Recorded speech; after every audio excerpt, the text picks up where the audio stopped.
Carrasco. Allez, vas-y, pourquoi pas. Vas-y, pourquoi pas. J'ai un scoop pour vous. Penalty sur Ronny Lopez à la 151e. Vous me demandez pourquoi on n'est pas revenu sur la VAR, mais la VAR ne fonctionnait pas. Le Colombien qui a pris dessus, il a réussi son dribble. Falcao, ouais, il est mort. Ce soir, je vais dire tout haut ce que tout le monde pense tout bas. Radio Diagonale, la web radio 100% rouge et blanche.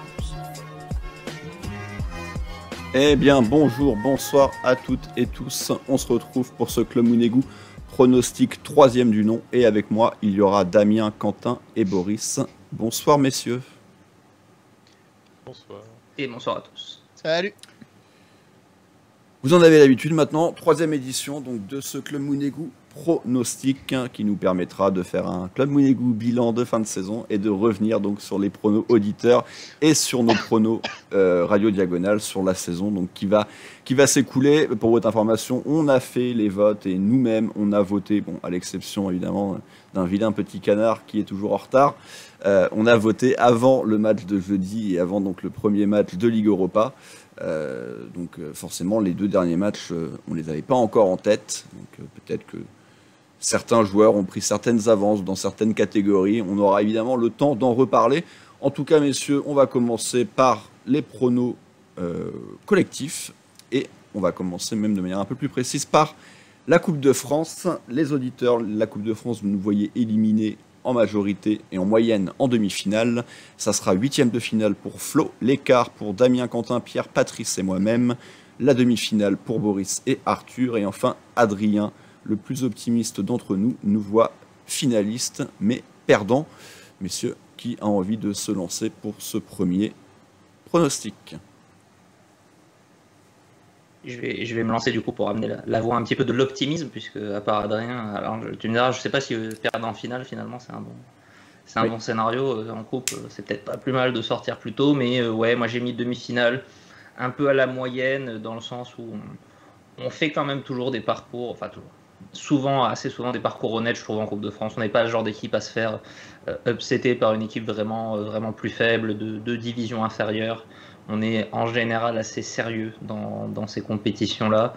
Par contre, il manque toujours un petit truc, on tombe toujours sur un os. On le rappelle assez, c'est un peu le trait de tous les ans, mais 32 ans bientôt qu'on n'a pas gagné cette coupe. Donc voilà, j'ai pas réussi à aller jusqu'au bout. Donc voilà, et j'en ai marre des finales perdues. Donc j'ai préféré partir sur la demi-finale. Messieurs, nous, on est sur le quart, hein, si je dis pas de bêtises, tous les trois, ouais, c'est ça. Donc un tour de moins que Boris. Après, évidemment, la Coupe de France, c'est un peu compliqué parce qu'il y a le tirage qui rentre aussi pas mal en jeu. Tu peux très bien te taper le PSG, pour parler évidemment d'eux en priorité, dès les 8e, non, c'est ça qu'on peut commencer à avoir des très gros, ou même dès les 16e. Le premier tour, on est protégé, mais c'est vrai qu'après, ça peut devenir tout de suite. Je me souviens même pas qu'on avait une protection. Non, il n'y a pas de. Je sais pas, je dis ça, je dis peut-être une énorme connerie, hein, mais en tant que. Ça me dit rien. Bah, parce qu'en fait, c'est. Non, on peut tout de suite jouer une Ligue 1 dès le premier match. Ouais. Ça, je pense. Ça a peut-être changé, hein, mais. Non, mais c'est peut-être moi qui me trompe, parce que c'est vrai que vu qu'il y a tellement de clubs, rare, ça arrive rarement. Mais oui, en effet, il y a peut-être pas. En général, il y a genre deux affrontements, quelque chose comme ça, sur un premier tour. Donc oui, on est bien d'accord, évidemment, le tirage au sort peut changer beaucoup de choses. Bon, messieurs, rien à ajouter de plus, Damien, Quentin. Bah moi, je sais pas, j'ai le sentiment que cette année on va tomber sur le PSG plus tôt. Bah ouais, c'est un peu le sentiment que j'ai. C'est vrai que jusqu'à présent, soit on les prenait en finale, le plus tard, ça devait être demi en 2017, le 5-0 au Parc. Je sais pas, jusqu'à présent, on les a fait en quart avec Alain Traoré aussi, je me rappelle. Ouais, donc c'est vrai que ça fait un moment qu'on les a évités.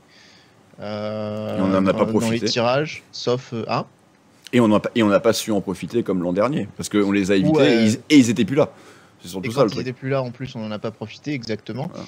Mais je sais pas, je sens bien, je le vois bien tomber un peu plus tôt cette année face à nous PSG. Ouais, donc se faire sortir à ce moment-là. Pas exclu quand Ok. on pense une L1 aussi. Enfin, vu comment on est en coupe avec Clément, on sait pas trop.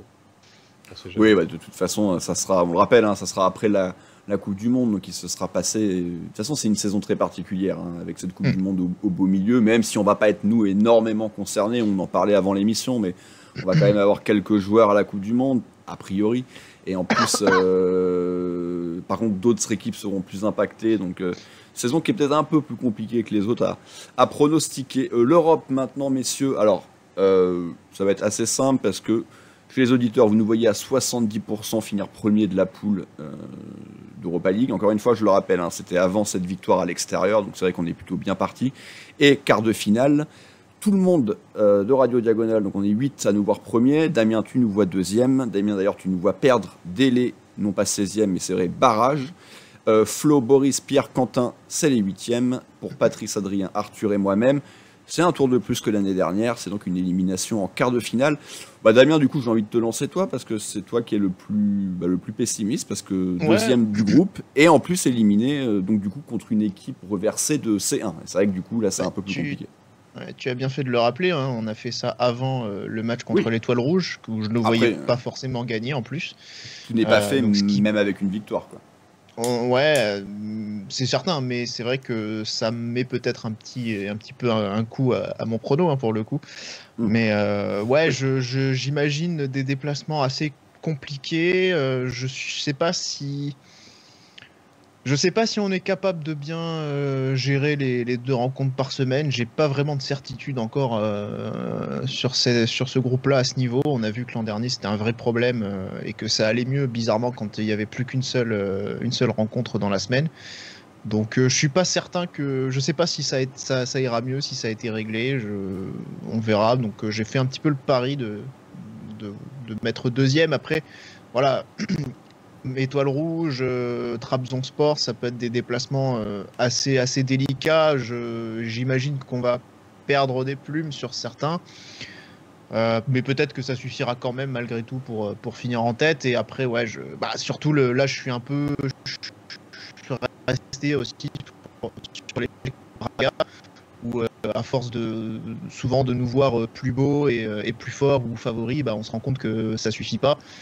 Honnêtement, je continue de penser qu'on n'était pas inférieur sur le papier à Braga, mais on était une moins bonne équipe tout simplement.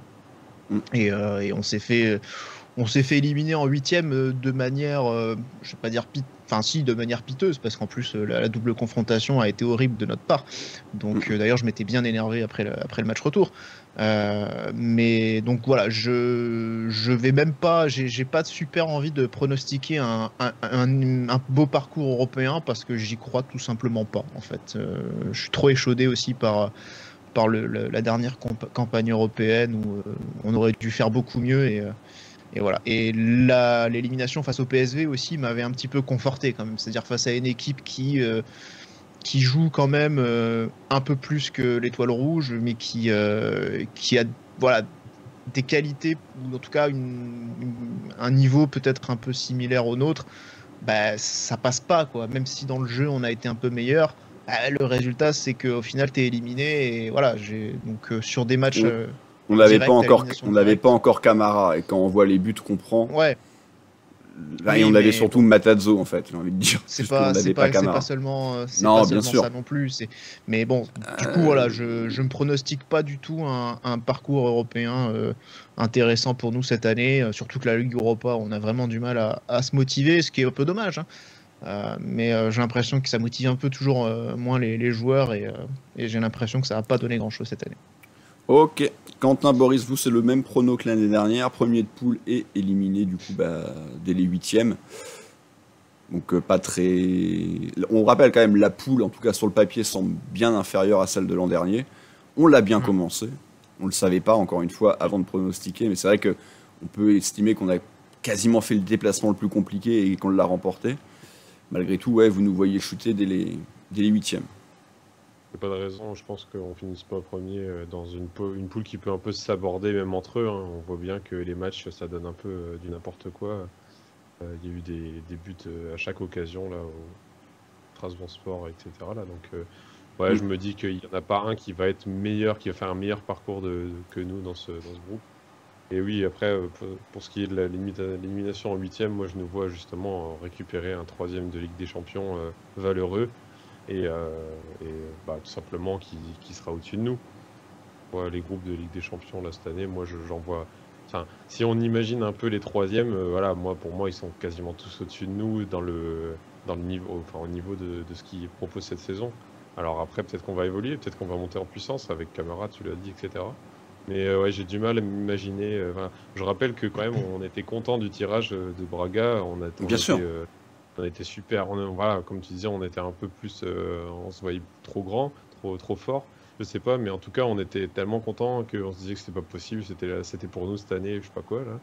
Et en fait, non, là, on va se prendre un mauvais tirage ou un tirage moyen et on va peut-être perdre aussi. Si tu remarques bien, en plus, ça c'est après l'élimination face au PSV, c'était un peu le même discours qu'on a pu lire sur Twitter en mode ouais, il y a cette année, on peut la gagner. Il y a la place. Je sais ouais, pas c'est ça. Demander, mais... Donc je me refuse à retomber dans cette même erreur que j'ai faite l'an dernier. Oui, parce que je te rappelle que tu nous avais rêvé I Have a Dream en finale. Oui, parce que le maillot me rappelait celui de 92, le maillot beige avec le motif imprimé sur le devant. J'ai eu un flash, que veux-tu Sacrée argumentation. Je vais monter ma société de maraboutage, voyance, médium, etc. Ça va être bien. Pour moi, ça sera le quart. Voilà. J'ai envie de croire quand même qu'on est capable de passer un tour en plus. Maintenant, évidemment, encore une fois, c'est le problème du tirage. C'est toujours plus compliqué par avance de faire un pronostic par rapport au championnat où tu sais qui tu vas jouer. Donc, bien entendu, c'est plus complexe, mais j'ai envie de penser qu'on a une équipe un peu plus équilibrée que l'année dernière, qu'on a certes perdu de Chouameni, c'est une énorme perte, mais je trouve quand même que le recrutement, et on en parlera pour l'instant, est pas trop mauvais, que je compte sur la progression de pas mal de nos joueurs. Minamino qui va peut-être finir par se réveiller au bout d'un moment. Donc ouais, j'ai envie de croire à un tour de plus, même si encore une fois, bien sûr, le tirage au sort sera pour beaucoup là-dedans. Mais on a aussi tendance à être peut-être un peu plus à l'aise contre des équipes, sur le papier en tout cas, un peu plus fortes. On le voit contre Paris, là contre Lyon.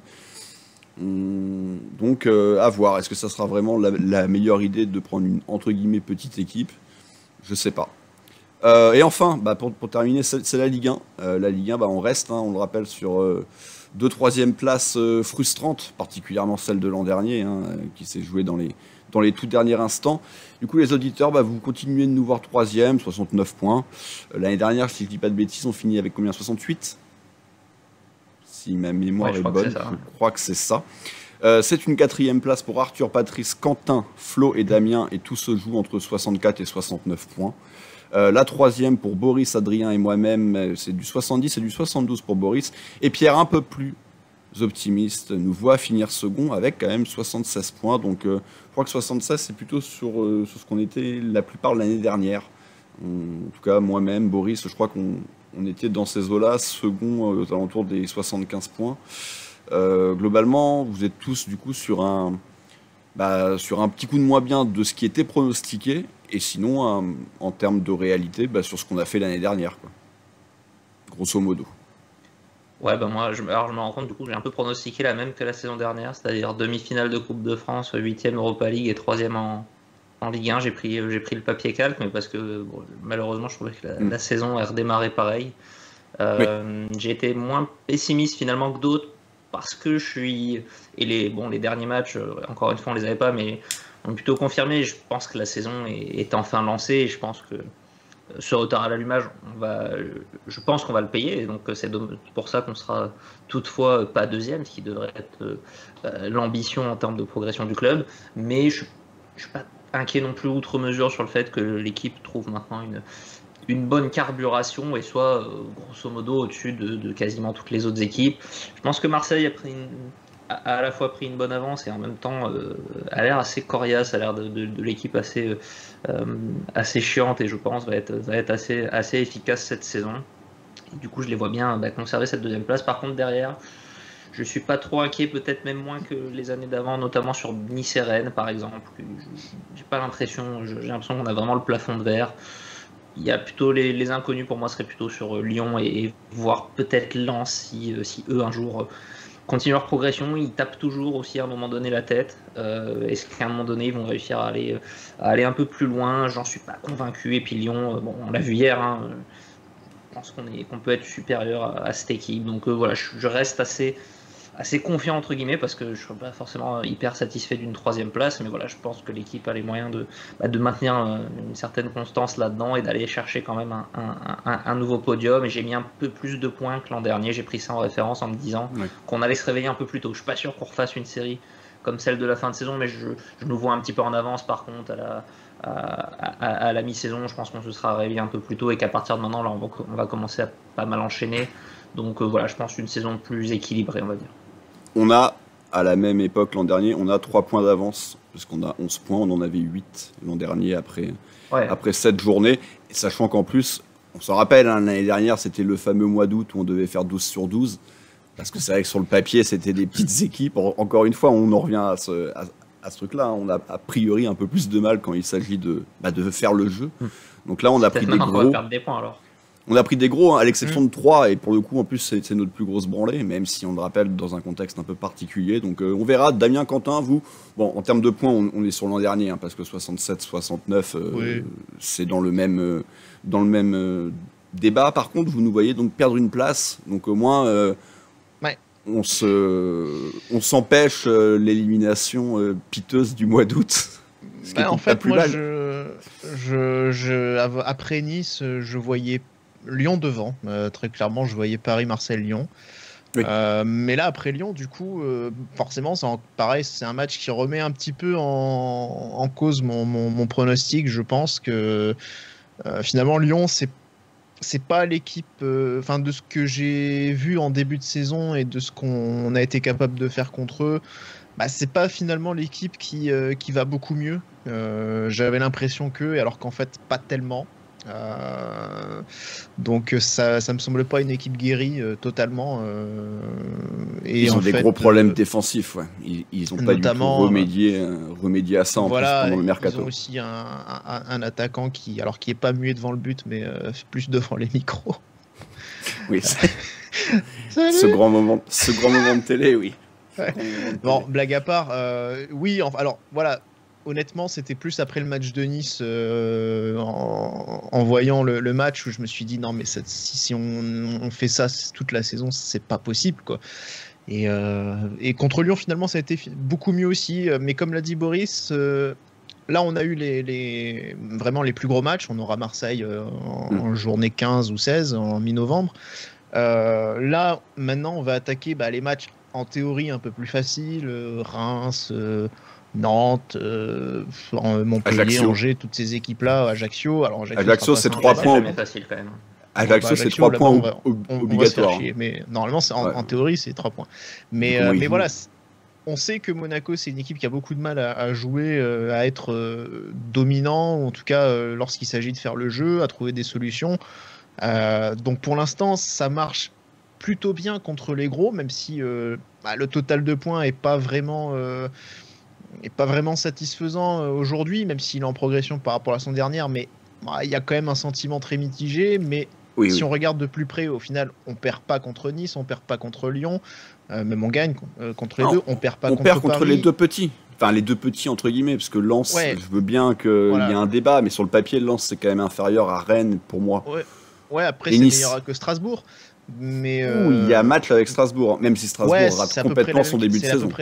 C'est à peu près la même catégorie, on peut les ranger comme ça.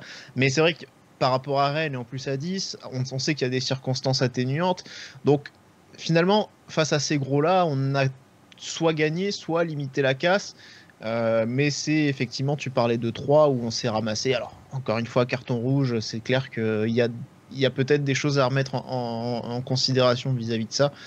Mais finalement, on pourra possiblement faire 3e. Mais c'est vrai que par contre, je vois difficilement Monaco aller chercher Marseille, en tout cas s'il continue sur ce rythme-là. Donc on verra. Les prochains matchs vont être vraiment très importants pour voir si comme dit Boris, on a vraiment lancé la saison ou pas. Donc là, c'est quoi? C'est Reims qui vient dimanche. Oui, déjà il y a le match de coupe, mais après il y a le match Coupe d'Europe, tout à fait. Mais après il y a Reims et après après, il y a encore un match et après, il y a une grosse trêve de 2 semaines. Donc là, il va falloir être bon sur les 3 matchs qui arrivent et au final, pas trop faire tourner. En tout cas, c'est mon avis. Vu que après, on a 7 matchs avant de jouer Marseille, là, j'avais vu. Ouais, on a Reims, Nantes, Montpellier. Il y a Lille dans les 7 qui était le plus gros, quoi. Mais sinon, Clermont, Lille, Angers, Toulouse. Oui, de toute façon, c'est ce. Donc c'est qu'on a pas. On va aller chercher une quinzaine de points avant d'aller jouer à Marseille. On va voir ce qu'on est capable de faire justement si on arrive à vraiment affirmer notre supériorité vis-à-vis d'équipes réputées plus faibles ou si on a du mal face à ce genre d'équipe. On verra. C'est vrai que c'est intéressant maintenant de voir parce que c'est peut-être une autre saison qui démarre après Lyon, là, j'ai l'impression, parce que comme on le disait, le calendrier était vraiment compliqué et très chargé en ce début d'année. Et là, ça va peut-être un petit peu s'éclaircir vis-à-vis des adversaires. Donc, eux aussi, Marseille, Lyon, ils ont Paris, ils ont Nice, je crois. Donc, eux aussi, ils vont avoir du fort à faire et on va voir comment eux vont s'en sortir. Et à ce moment-là, peut-être qu'on pourra être plus optimiste sur le classement final. Quentin, même son de cloche, 4e, bon, je suppose derrière Paris, Marseille, c'est vrai qu'ils pour l'instant impressionnent. Maintenant, on va voir. Eux, ils sont quand même en Ligue des Champions, ça va peut-être leur pomper un peu d'énergie, même si c'est vrai qu'ils sont tombés sur une poule abordable pour eux. Ils ont mal commencé, mais c'était le match le plus compliqué, donc à voir ce qui va se passer pour la suite. Donc c'est Lyon que tu vois juste devant nous, Quentin. Sur le papier, on pense à ça, mais où est-ce que ton côté nordiste voit Lens peut-être ? Non, quand même pas, c'est vrai. Enfin, la saison est longue, aussi bien du côté de Lens qui peut se foirer, aussi bien de Lyon qui peut complètement se reprendre. Je sais pas, après une Coupe du Monde, un mercato d'hiver avec des centraux, avec un nouvel entraîneur. Je sais pas. Lyon reste devant nous, malgré tout. Voilà, enfin, je pense qu'il n'y a pas de raison particulière que Lyon se fourvoie comme l'année dernière, je trouve. Et c'est pour ça que la bataille va être plus dure. Moi, je nous vois perdre à la fin parce que je crois qu'on les affronte en toute dernière journée en plus, non ? Il n'y a pas un truc comme ça ? En dernière, non, je crois pas. Lyon, c'est 37e, je crois. 37e, pas loin, quoi. En tout cas, donc ça va être tendu. Mais ouais, je nous vois bon souvenir, ça. Batailler avec à la fin et arriver sur une 4e place. En fait,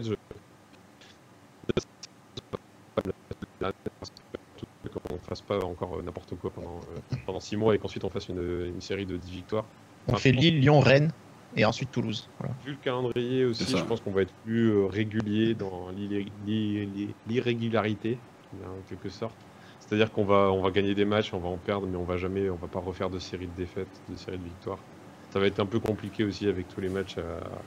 Puis bon, la saison, encore une fois, la Coupe du Monde, etc. Mais ouais, je nous vois. Je pense que bon, il y a des concurrents sérieux. Rennes, ils vont se réveiller, c'est sûr. Lens, ils vont toujours être là. Ils ont déjà pas mal pris d'avance. Donc bon. Voilà, je me dis que ça va être compliqué quand même, et il n'y a pas que les confrontations directes, il y a aussi les matchs de bas de tableau, et on a vu comment on gère les bas de tableau pour l'instant, en tout cas les équipes comme 3, donc on verra bien. Je suis assez indécis, je l'avoue, je pense que ça va être à peu près la même saison que l'année dernière. Ok, donc on est plutôt sur de la déception globale, parce que, à part donc Pierre, mais qui n'est pas là, qui nous voit aller chercher cette seconde place, on est 3e au mieux pour Boris et moi-même, mais sinon vous êtes 4e, donc c'est clairement un recul par rapport aux 2 saisons précédentes. En tout cas, pas une progression nette, quoi, là où on pourrait attendre justement. Ouais. Et pareil pour les coupes. Alors l'Europe, évidemment, aller la gagner, c'est très compliqué, mais même à ce niveau-là, on est tous sur en tout cas une majorité, vous êtes plutôt sur une stagnation, voire une régression. Meilleur buteur, meilleur passeur, maintenant, avant de passer au trophée individuel, là on est plus sur de la statistique. Bon, une fois n'est pas coutume, les auditeurs, Wissam Ben Yedder, malgré son début de saison pour l'instant raté, mais bon, on peut pas dire qu'il y ait un attaquant pour le moment qui se soit détaché, parce que notre meilleur buteur c'est Maripane, je pense, avec 3 buts, et peut-être Mbolo aussi. Mais il en a 3 aussi, Badia. Ah oui, en Ligue 1. Non, en Ligue 1, pardon. C'est Badiachil, Maripane. Ouais, Mbolo, il y en a bien 4 au moins, non ? Non, 3. Non, il y en a 3 aussi. 3-3, ouais. Donc, enfin bon, bref, on peut pas dire qu'il ait pris une énorme avance. Il a pas marqué contre Aven. Donc les autres. Paris, Nice et Belgrade, c'est ça ? Ouais, ça doit être ça. Il a fait Rennes, Nice et Belgrade. Donc Wissam Ben Yedder pour les auditeurs avec 21 buts pour ce qui est de la moyenne. Vous êtes 70% à le meilleur buteur. Il y a quand même 27% pour Mbolo et les 3 petits derniers pourcents, c'est quand même que des attaquants qui vont pour Kevin Folland. Et du côté de Radio Diagonale, on est tous sur Ben Yedder, à l'exception d'Adrien qui part sur Mbolo à 18. Alors Pierre, très pessimiste avec 14 buts. Quentin 17, Flo 18, Damien 19, Pat 20, Arthur 21, Boris 22. Et moi, je monte à 24 quand même. On rappelle, l'année dernière, Ben Yedder, c'est quand même 32 buts, toutes compétitions confondues. Alors, je pense pas qu'il va en planter autant, mais je le vois pas non plus sous les 20, en fait. Toutes compétitions confondues, hein, encore une fois. On le répète. Bah, en plus, je pense que la saison dernière, c'était un peu pareil. Il met du temps à démarrer. Alors, il avait mis ce doublé contre Donetsk, mais c'est vrai qu'il avait mis un peu de temps à démarrer. Et au moment où on avait fait l'émission prono, justement, on avait mis des scores un petit peu à la baisse. Et ensuite, il a bien embrayé quand même sur la saison avec beaucoup de régularité. Et c'est vrai qu'on était sur... On avait tous tourné autour de 20, 22, peut-être 24 déjà pour les plus optimistes à l'époque. Et au final, il a explosé le compteur. Là, c'est le sentiment peut-être aussi qu'il y a... je vois un peu un début de déclin de Ben Yedder. Je le ressens comme ça. Il est plus indiscutable. Même, est-ce qu'il a jamais été d'ailleurs à Monaco, hormis l'année 2019-2020 avec Jardim et Moreno? Est-ce que depuis, même avec Kovac, il a déjà été indiscutable? On peut même en douter. Clément l'avait pas mal mis la saison dernière, mais voilà, quand il a plus bougé l'équipe aussi, il avait qu'un match par semaine, donc c'était plus facile d'enchaîner. Et puis surtout, il y avait beaucoup moins de rotation possible, hein, parce que il y avait pas... il y avait Myron Boadou déjà et Folland, mais il n'y avait pas Mbolo, il n'y avait pas... Alors, Minamino, on savait pas trop, quand il est arrivé, on se demandait s'il pouvait pas jouer aussi un peu attaquant. Donc il y avait peut-être moins d'options offensives l'an dernier qu'il y a cette année, et il va forcément aussi faire un peu les frais de cette rotation-là. Il est déjà en train d'en faire les frais. Ouais, mais on en parlera plus tard de Ben Yedder, si tu veux bien, Damien, okay, parce qu'on en reparlera un peu plus tard. Ouais, okay. Là, c'était vraiment juste pour être sur le buteur, hein. Il reviendra dans une catégorie future, parce que sinon l'émission là, elle est partie pour durer 3 heures. Toutes tes prises de parole, ça va être compliqué si on fait tous pareil. Donc les meilleurs passeurs maintenant, là il n'y a pas gros débat non plus, ça se joue entre Caio et Golovin. 53% va vers Golovin, 40% vers Caio qui lui pour le coup a quand même commencé à prendre une petite avance. Ces 2 passes évidemment face à Lyon facilitent ça. Vous le voyez à 12 passes. Chez nous c'est pareil, hein, on est tous sur Caio, Arthur 10, Pat 11, 12 pour Quentin, Damien et Pierre, 13 pour Flo et 14 pour Adrien et moi-même. Mais toi Boris, et ça va être le moment d'en parler, Golovin, tu continues de le voir meilleur passeur. Il a pris un peu de retard, c'est vrai. Après, c'est loin d'être terminé. Après, la vraie question pour Golovin, est-ce que c'est pas plutôt combien de matchs il va jouer? Ouais, bah alors on a vu que même des saisons interminantes, il arrivait toujours à assurer une petite dizaine de passes quand même. Mais bon, c'est vrai que ça se joue, ça ne peut se jouer, je pense qu'entre les deux, c'est à peu près les 2 seuls joueurs qui savent faire une passe correcte dans l'équipe, hein, de toute façon. Donc je vois pas forcément... On avait Diop. Ah, je l'attendais. Oui. Et encore, ça se discute. Hein. Oui, ça se discute pas fortement. Forcément là qu'il était le plus... Non. Mais en plus, bon, c'est les deux qui se partagent les coups de Pierrette. Alors c'est vrai qu'hier, ça a été plutôt pour Caio, du coup, hein, les petites combinaisons. Donc ouais, si j'avais vu ces deux-là, j'aurais peut-être pas voté comme ça. Mais oui, j'ai plutôt voté pour le joueur offensif en me disant, bah voilà, il serait plus proche de la bonne zone. Mais maintenant qu'on passe à un système qui va aussi permettre à Caio d'être plus offensif, peut-être que lui aussi peut en profiter. Donc bon, bah, c'est pas le vote le plus convaincu du siècle, hein, comme vous pouvez le voir de mon côté. Bon, de toute façon, je pense qu'on a tous compris, hein, ça va se jouer à peu près, ça va se partager entre ces deux-là, et ne serait-ce que pour les coups de pied arrêtés, vu le nombre de buts qu'on met dans ces phases-là pour le moment, et puis même dans le jeu, hein, c'est les deux meilleurs pourvoyeurs, je pense, de l'équipe. Quentin, vas-y, je te laisse. On voit un Golovin un peu plus affûté physiquement, là, peut-être qu'il peut nous faire une saison pleine, hein, qui sait. Et ça peut, c'est suspect, ça. Amener des passes. Il fera pas la Coupe du Monde, donc il va avoir un petit repos en milieu de saison du coup. Donc peut-être que ça peut lui être bénéfique. Mais donc ouais, Caio. Pourquoi il fait pas la Coupe du Monde déjà ? Damien, on lui a demandé de pas la faire. Quentin, Damien, vous avez mis Caio, pareil, c'est le moment d'en parler parce que il sera pas de nouveau cité dans les trophées à venir. Donc Quentin, Caio, on attend de lui évidemment une bonne saison globale, mais c'est vrai que l'année dernière, on le rappelle, c'est lui qui avait fini meilleur passeur, et c'est vrai que là, il semble être parti pour conserver son titre, même si encore une fois, bien entendu, on n'a eu qu'un tout petit aperçu de ce que va être la saison. Ouais, puis la concurrence l'année dernière, c'était Voland en termes de nombre de passes aussi. Donc il a l'air moins bien parti du coup à ce niveau-là. Donc voilà, ça se bouscule un peu dans les postes, même Golovin qui pourrait être benché, on ne sait pas, on verra bien. Mais pour ce qui est du poste de latéral gauche, il n'y a pas trop de soucis à se faire. Il sera souvent là, et donc il aura souvent la possibilité de s'exprimer et de faire ses passes décisives. Donc, ouais, moi j'y crois pas mal. C'est vrai il nous le montre encore là, et puis en plus, vu comment on a bossé les coups de pied arrêtés, effectivement, on va le revoir, je pense.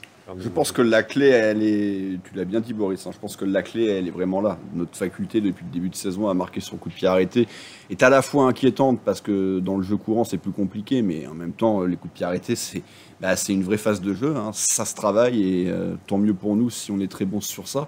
Donc c'est vrai qu'on peut penser que on va, alors peut-être pas en marquer autant, en tout cas que sur le même rythme là de ce premier mois et demi de compétition. Mais c'est vrai que ça peut vite faire monter le total de passes. Et oui, Caio et Golovin, a priori, sont nos deux premiers tireurs. Après, il y aura peut-être de temps en temps un Jacobs aussi, je crois, qui peut les tirer dans l'absolu. Minamino, oui, tout à fait. Dans les tribunes surtout, il peut les tirer.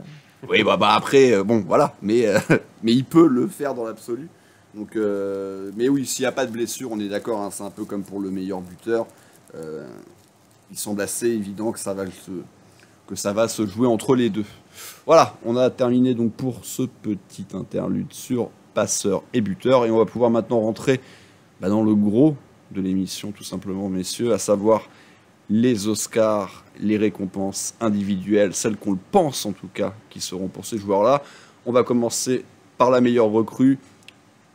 N-1 l'année dernière, c'était Vanderson. Alors évidemment, on n'avait pas pu le pronostiquer parce qu'on le rappelle, c'était une arrivée à mi-saison.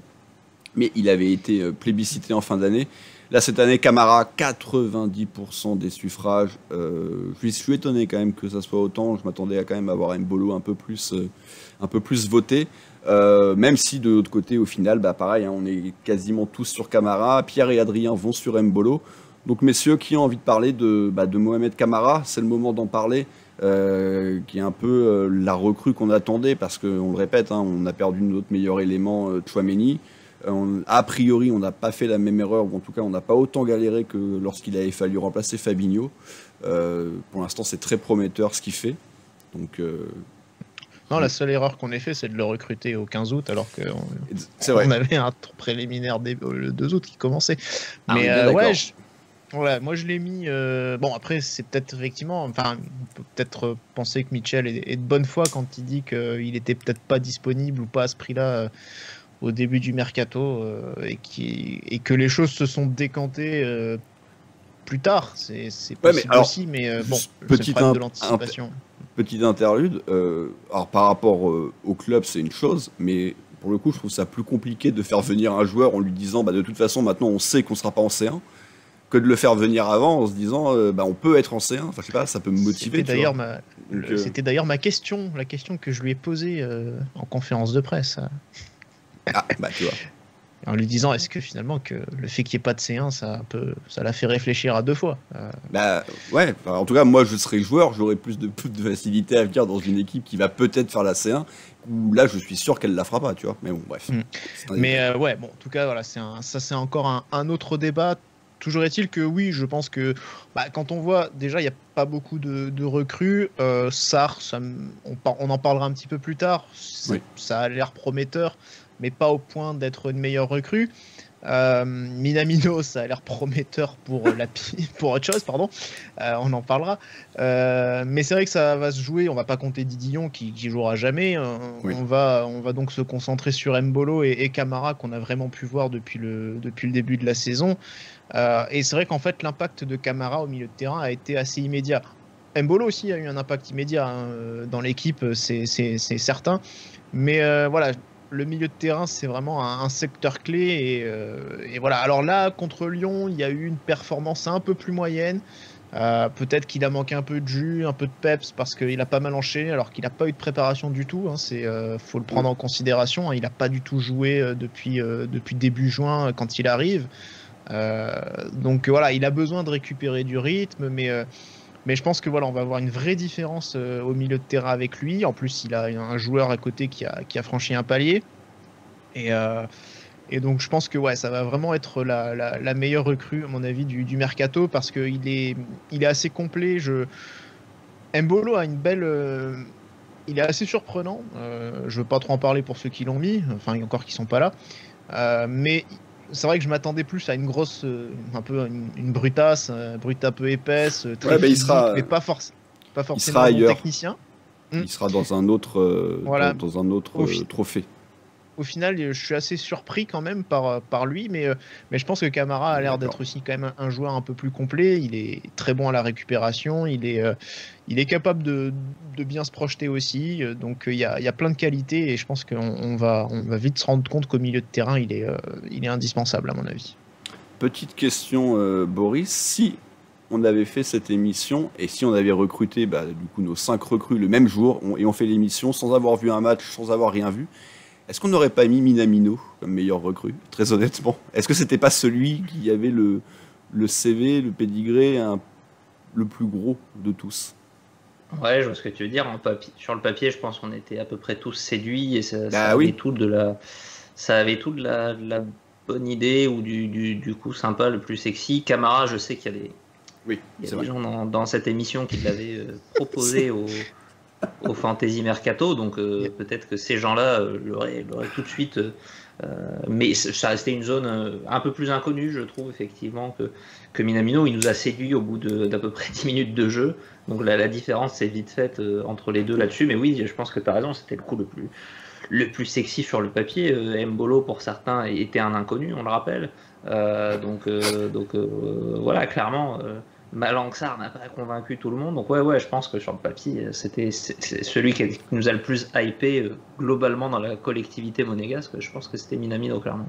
Ouais, Minamino, on en parlera dans un autre. On en reparlera. On en reparlera et c'est justement parce que c'est marrant de voir ça, parce que c'est clair que son début de saison est catastrophique. Ouais, c'est marrant. Non, mais c'est vrai que son début de saison est absolument catastrophique, donc vous vous doutez bien dans quelle catégorie, avec un S, on risque de le retrouver. Mais je pense encore une fois qu'au moment de la signature, c'est celui qui mettait le plus de monde d'accord, donc ça peut aller très très vite. Ça peut aller très très vite. La bonne surprise, messieurs, alors c'était pareil, Vanderson qui avait été élu l'année dernière. Du côté des auditeurs, on reste sur Camara, 27%. Il y a quand même un bon 23% pour Akliouche. Mbolo, lui, est à 17%. Et pour Radio Diagonale, Arthur, Quentin, Pierre, Adrien, moi-même, on est sur Mbolo. Sarr pour Boris, Flo et Damien. Et enfin, Akliouche pour Patrice. Donc, Quentin, t'as pas parlé depuis un petit moment, donc je vais te laisser parler de Mbolo, qui est au final le joueur le plus choisi chez Radio Diagonale, 3e du vote des auditeurs. C'est vrai que quand même Mbolo, en tout cas moi, je m'attendais pas à ça. J'étais pas très hypé par son arrivée, même si je voulais encore une fois un 4e attaquant. Et pour l'instant, il est en train de faire un très bon début de saison, tout simplement. Bon ouais, Damien a un peu couvert le sujet déjà. C'est oui. vrai que c'est un joueur enfin, en tout cas pour le coup, c'est celui qui m'a hypé le moins, la recrue qui m'a hypé le moins. C'était un inconnu quand il arrive, on le rappelle. Oui, c'est ça. Et du coup, voilà, quand on le voit arriver, on se dit, bon, ok, on a un attaquant de plus, déjà on comprend pas trop pourquoi, parce qu'on a Voland, on a Boidieu, etc. Et au fait, au final, il vient s'imposer très vite, déjà, donc dans le début de saison, donc là on parle du présent, et après, dans cette saison-là, est-ce qu'il va continuer? Je pense que oui, du coup, dans la lancée où il est, il a même benché Ben Yedder, Et on en parlait hier, visiblement, il voulait pas faire jouer Ben Yedder et Mbolo Clément en même temps. Donc voilà, c'est vraiment c'est dire à quel point il a déjà surpris les suiveurs du club. Et en plus, bah voilà, c'est possible qu'il continue dans cette lancée-là et même qu'il finisse parmi les meilleurs buteurs. On ne sait pas à quel point Ben Yedder sera en forme dans cette saison. Donc, Et donc, autre meilleure surprise, et c'est donc votre choix, Boris et Damien, vous êtes plutôt partis, vous, sur Malang Sarr, donc vous en attendez beaucoup, peut-être qu'ils prennent la place de Maripane dans la défense à 3, en tout cas si on reste dans une défense à 3. Oui, même si on reste dans une défense à 2, je le vois bien en premier choix en termes de rotation à terme, mais ouais, a priori on serait plus sur une utilisation d'une défense à 3 pour lui, mais c'est un joueur que j'ai toujours bien aimé à Nice à l'époque, déjà quand il avait été lancé, il évoluait pas mal comme latéral gauche, donc il était assez bon techniquement, il avait une bonne vision du jeu et ça se voit, il a une bonne lecture là, notamment pour couper des centres depuis le début de saison quand on le voit sur le terrain. Donc ouais, joueur que j'apprécie pas mal et que j'espère qu'on pourra mettre aussi dans les bonnes surprises parce que c'est un peu le joueur en perte de vitesse depuis 2 saisons, enfin depuis qu'il est parti de Nice. Il s'est pas imposé à Chelsea. Compliqué en même temps, il avait été prêté une saison à Porto, il a très peu joué et donc un peu semi-échec aussi. Donc il doit rebondir et j'aimerais bien que ça puisse arriver à Monaco du coup. Boris, je sais pas si tu as envie de rajouter un petit truc vu que c'était également ton choix. Ouais, c'est de par définition la catégorie qui est pas évidente puisque c'est une surprise, ça veut dire qu'elle est difficile à prévoir, hein. Je fais un peu de sémantique, mais oui, j'ai plutôt je suis parti sur ça aussi dans le sens où c'est le joueur qui est arrivé en n'étant pas du tout attendu, qui vient a priori plutôt sur un poste de 4e défenseur pour dépanner, mais où j'ai un peu le même espoir secret que Damien. Alors c'est vrai que depuis, Maripane a encore mis un coup de casque qui nous a amené un but et une ouverture du sort contre Lyon, et je suis pas sûr que Malang Sarr sera aussi bon dans ce domaine, mais ouais, il y a ce secret espoir peut-être qui puisse le remplacer. J'aime bien, je trouve un défenseur un peu autoritaire comme ça dans l'axe, donc voilà, est-ce que ça va arriver? Même, je dirais même de toute façon, si ça n'arrive pas qu'ils prennent forcément la place, il y aura tellement de matchs que je pense qu'il peut tout à fait se rendre utile. Et puis il aura du temps de jeu, donc voilà, j'ai plutôt bien apprécié ce qu'il a fait pour l'instant. Donc voilà, le joueur pas trop attendu, mais qui à mon avis peut bien contribuer et se faire sa place et relancer sa carrière. Ok, catégorie suivante, la meilleure progression. Chouameni, bien entendu, avait été plébiscité l'année dernière. Du côté des auditeurs, c'est Dizazi en tête, c'est un peu plus serré là, 30%. On a quand même un Crépin Diatta à 23%, Fofana 13%. Pour Radio Diagonale, vous êtes 3 sur Fofana, Flo, Damien, Pierre. On est 3 sur Nubel, Arthur, Adrien, moi-même. Patrice prend des risques, va sur Boadou. Boris sur Diatta et Quentin sur Dizazi. Boris, j'ai envie de te lancer tout de suite sur Crépin. Tu le vois, les auditeurs également à 23%, donc il est quand même 2e. Envie d'y croire, on rappelle, hein, il sort quasiment d'une saison blanche, Crépin.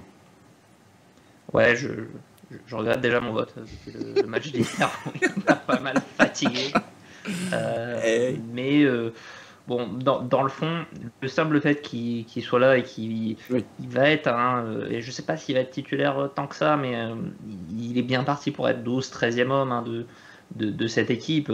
Pour l'instant, il l'est. Je pense effectivement que Volland va finir par lui prendre cette place de 3e attaquant plutôt à droite, mais voilà, le simple fait d'être dans le groupe, d'être dans les papiers quand même de Philippe Clément, il est quand même loin d'être catastrophique depuis le début de saison. Il apporte des choses, il est assez généreux dans l'effort. Voilà, le fait que ça puisse devenir quelqu'un qui contribue, qui apporte sa pierre au déficit, comme dirait l'autre, parce que effectivement il a été blessé longtemps, et puis avant il était assez désastreux finalement. Il a un peu démarré comme Minamino, j'ai envie de dire, chez nous. Donc voilà, le fait qu'il soit devenu un vrai joueur de foot et qu'il peut apporter quelque chose, c'est déjà une progression. Est-ce qu'il y en aura des meilleurs? Ça reste quand même possible, parce que ce que j'ai vu hier m'a un peu piqué les yeux. Quentin, tu as le choix des auditeurs, à savoir Dizazi. Alors moi, je crois que ça avait été mon choix de l'année dernière en progression, à minima meilleur défenseur central. Non, mais de fin d'année. sur le bilan, pas sur. Pas sur. Mais oui, je crois qu'on avait tous les deux lui. Après, peut-être que je confonds avec une autre catégorie, genre surprise. Mais bon, on était tous d'accord quand même pour dire qu'il avait fait, en tout cas à minima, une deuxième grosse partie de saison. Tu le vois du coup, Quentin, continuer sur cette lancée. Ça commence bien, très clairement. Et du coup, peut-être s'envoler vers d'autres cieux en fin d'année, malheureusement. Parce que c'est souvent aussi la catégorie qui veut dire départ, quoi. C'est ça, je surfe un peu sur cette rumeur qu'il y a eu à la fin du mercato où on l'a envoyé à Paris. Non, mais ouais, c'est vrai que c'est un joueur qui a forcément progressé déjà l'année dernière, et depuis qu'il est à Monaco, de toute façon. Hein, on est loin encore du joueur qui nous fait des passes décisives. Enfin, loin, je sais pas, mais en tout cas, on s'éloigne de plus en plus de ce joueur-là. Oui. On a un capitaine, clairement, qui l'est de plus en plus, parce que Ben Yedder est benché, parce qu'il prend des responsabilités aussi dans cette défense à 3, même s'il n'est pas vraiment dans l'axe, mais... voilà, ça reste, je pense, notre meilleur défenseur central. Ça va l'être, en tout cas, peut-être cette saison. Je ne sais pas si ça l'est aujourd'hui, mais en tout cas, ça va l'être. Et c'est pour ça que voilà, je pense que c'est pour ça que, pour moi, ça va être une progression quand même encore significative pour ce joueur qui demande que ça, hein, franchir un palier et aller dans un peut-être plus grand club l'année prochaine. On lui souhaite en tout cas, mais d'abord on lui souhaite quand même de réussir une saison magnifique à Monaco cette saison. Autre joueur, Damien, c'est ton choix, Fofana. Fofana, alors une trajectoire un peu plus bizarre parce qu'il avait quand même été plutôt très bon lors de sa saison 20-21. L'année dernière, les débuts avaient été très compliqués, on s'en rappelle. Il avait de nouveau fait une grosse fin de saison. Là, on attend, je suppose, un peu plus de constance et puis également peut-être franchir ce cap qui lui aussi pourrait le rapprocher d'un plus gros club, voire peut-être de l'équipe de France, même si à l'heure actuelle, il semble peut-être un petit peu loin. Ouais, l'équipe de France, c'est en tout cas Philippe Clément, il y croit, enfin il pense qu'il en est capable. Bon, je pense que c'est pas forcément ce sur quoi il faut se projeter aujourd'hui. Mais là où je pense que Fofana en fait peut être la meilleure progression, c'est parce que un peu à l'image d'un Disasi, il a une trajectoire, un décollage un peu plus lent qu'un Tchouaméni. C'est-à-dire un Tchouaméni, voilà, c'est la comète. En 2 saisons, ça explose, ça arrache tout sur son passage. Voilà, c'est le genre de joueur à part. Un Fofana, ça met un petit peu plus de temps. Mais là, cette année, ce qui peut vraiment l'aider aussi, c'est justement qu'il n'y a pas un Tchouaméni au milieu de terrain. Quand il y a un Tchouaméni au milieu de terrain, la vie, elle est plus facile. Alors, je pense que Camara pourra aussi l'aider et lui simplifier la tâche au milieu, mais là on le voit en plus depuis le début de la saison, il est obligé de s'imposer, il est obligé de prendre les clés, voilà, il devient un taulier, il devient un patron au milieu de terrain, et c'est finalement le cap qu'il a besoin de franchir, à savoir de vraiment assumer, de prendre des responsabilités, et je crois en tout cas que pour l'instant, de ce qu'on voit, il en prend le chemin. Donc c'est en cela que, un peu à l'image de Disasi sur la ligne défensive, il prend ses responsabilités, il les assume, et c'est là que je pense qu'il est capable de franchir un cap. Donc c'est pour ça que j'ai choisi Fofana. Sortir de l'ombre un peu de Tchouaméni va lui permettre vraiment d'avancer, en tout cas je l'espère pour lui. Eh ben moi je suis parti sur Nubel, tout comme Adrien et Arthur, comme je l'ai dit. Bon évidemment, encore une fois, on a voté avant les 2 derniers matchs. Il a été, pour moi, les 2 fois le meilleur joueur. Donc forcément, ça va en ce sens. Est-ce que ça va durer ? Ça, c'est un autre problème. Mais j'ai vraiment envie d'y croire. Je trouve qu'un peu à la start d'un Fofana, début de saison l'année dernière, on s'en rappelle, plus que compliqué. Mais malgré tout, je reste, moi, sur ce que je pense, une vraie bonne deuxième demi-saison. Là, cette année, le mois d'août a été un peu plus mitigé, mais il a été également souvent quand même laissé à lui-même. D'ailleurs, il est le gardien qui fait le plus d'arrêts depuis le début de saison, ce qui est quand même rarement une très très bonne nouvelle. Rarement une très très bonne nouvelle. Ouais, si t'as... Ouais, franchement, si vous avez... Non, mais je sais qu'il y en a que vous avez encore beaucoup de mal avec lui. Si vous avez... Et moi, quand même, au bout d'un moment, il faut savoir reconnaître que son début de saison est plutôt pas mal, que sur les 2 derniers matchs, c'est clairement lui qui nous permet de gagner. Donc, alors c'est encore insuffisant pour le classer dans des top gardiens, mais j'ai envie de croire à une progression constante. Et du coup, j'ai vraiment envie de croire que c'est lui qui va faire la plus grosse la plus grosse progression, plus que Dizazi et que Fofana, peut-être aussi parce qu'il part d'un peu plus bas, et que du coup, la progression n'en sera que plus belle. En tout cas, on va en avoir besoin, et on l'a vu, encore une fois, là, lors des 2 derniers matchs, à quel point quand même, ça aide d'avoir un bon gardien, qui a de la réussite aussi par moment, mais il en faut. Voilà, donc on a fait le tour, on le rappelle, l'autre joueur qui avait été cité par Radio Diagonale, c'était Patrice avec Boadou. C'est dommage qu'il soit pas là, parce que on aurait bien aimé entendre son argumentaire, parce que comme on l'a dit tout à l'heure en parlant d'Embolo, si on joue à une pointe, déjà que c'est compliqué entre les deux, Boadou, je vois pas trop où on va pouvoir le caler dans tout ça. En tout cas, dernière catégorie des tops, évidemment, c'est la principale, meilleur joueur. Ben Yedder, l'année dernière, avait été finalement élu juste devant Tchouaméni. Du côté des auditeurs, là, ça reste sur Camara, qui décidément vous a fait une grosse impression, 60%. Et à la deuxième place, c'est Golovin. Alors un peu plus surprenant avec 10%. Après, ça se partage un petit peu les miettes. Et donc Ben Yedder, du coup, grosse chute, parce que l'année dernière, je crois qu'il avait également été pronostiqué comme meilleur joueur. Alors c'est vrai que son début de saison, encore une fois, est pas bon. Malgré tout, dans la team Radio Diagonale, vous êtes 4 sur Camara. Il y a Flo, Quentin, Damien et Adrien. Fofana est parti sur... Patrice, plutôt, est parti sur Fofana. Pierre sur Caio Henrique. Et Arthur, Boris et moi-même, on reste fidèles à notre capitaine, Boris. Ben Yedder, il va se réveiller. Il va les mettre, ses 25 buts. Ouais, alors pour la 12e fois de l'émission, je regrette. Je regrette. Non, mais c'est vrai qu'il y a 2 choses. Il y a eu un début de saison diesel, mais finalement auquel on est assez habitué. C'est pas tellement ça qui me fait un peu douter. Ce qui me fait plus peur, en fait, c'est que il est beaucoup plus challengé à l'intérieur même de l'équipe. Avant, Ben Yedder, il démarrait doucement la saison, mais on savait qu'il avait le temps. On savait qu'il allait se mettre dedans. Et là, cette année, pour le coup, il a vraiment, pour l'instant, il est vraiment un choix de remplacement, et un choix de remplacement assez lointain. Là, ça fait 2 matchs de Ligue 1 où il joue à peine. Il rentre à 5 minutes de la fin hier. Alors, il rentre pas du tout. Je te rappelle que tu l'as quand même choisi, donc il faut que tu le défendes là, parce que là, tu es en train de nous le tuer. Ouais. Là. Mais non, mais je vais y venir. Non, mais bien sûr. Non, mais c'est pour dire pourquoi je doute quand même, parce que là, il y a une sacrée concurrence pour lui, et c'est pas dit ça va pas être évident. Maintenant, la saison, elle est encore longue.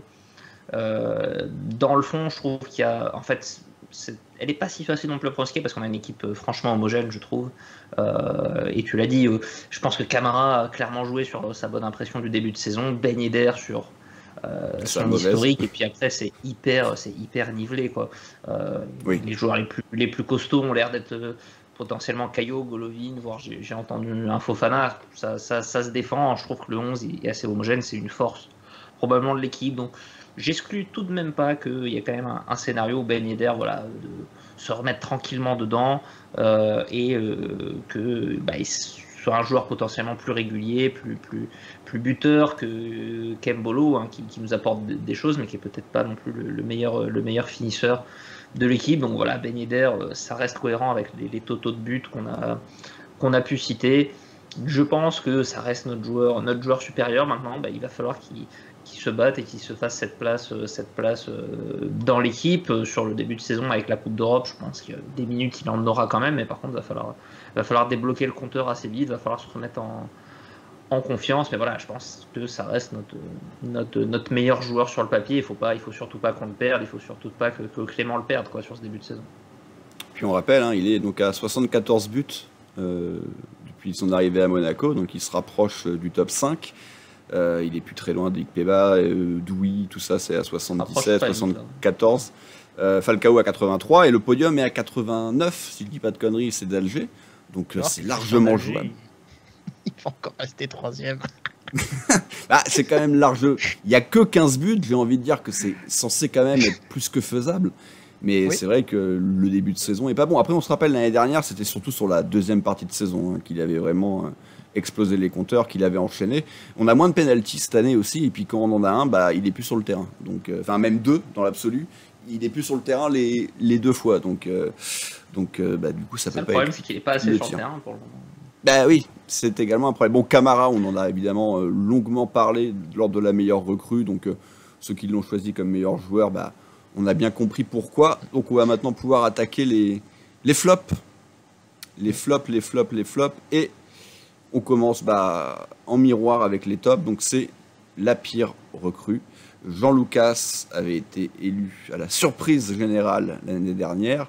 Et là, bien entendu, c'est un plébiscite. 87% vont sur Minamino. Encore une fois, je reste persuadé que tu faisais ce sondage avant que ça commence.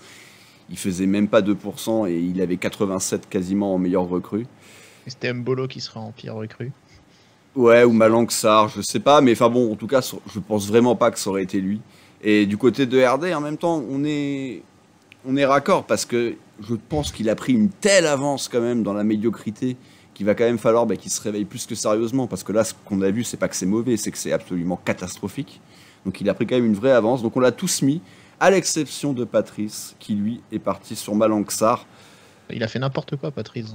Il s'est trompé de ligne. J'ai envie de croire que Minamino se réveille, mais encore une fois, il part de très très loin. Donc je sais pas, c'est peut-être pour ça, Quentin, que tu l'as mis, parce qu'on le sait, le potentiel, il est pas censé être notre pire recrue. Enfin. En fait, de base, c'était, comme je disais, Mbolo, c'était la recrue qui m'a hypé le moins. Et Minamino, du coup, ça faisait sens. C'était quand même un joueur qui vient de Première Ligue, de Liverpool. Il y a quand même quelques références, qui a un peu d'expérience aussi. Alors peut-être qu'il n'était pas titulaire dans cette équipe, mais en même temps qui peut l'être, qui peut prétendre l'être. Donc voilà, donc pour le coup, on est vraiment sur une grosse déception sur ce qu'il nous a montré. C'est même pas qu'il est dans une phase un peu plus basse, on sait pas trop. Enfin là, il nous montre vraiment qu'il s'est pas aligné un pied devant l'autre. Enfin, c'est assez effrayant.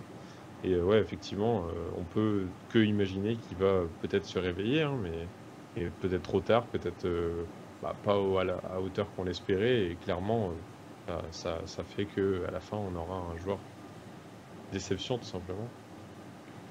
Ouais, même son cloche, Damien, c'est vrai qu'encore une fois, son début de saison, et toi, on parlait tout à l'heure du mauvais début de saison de Nubel ou d'autres joueurs dans le passé.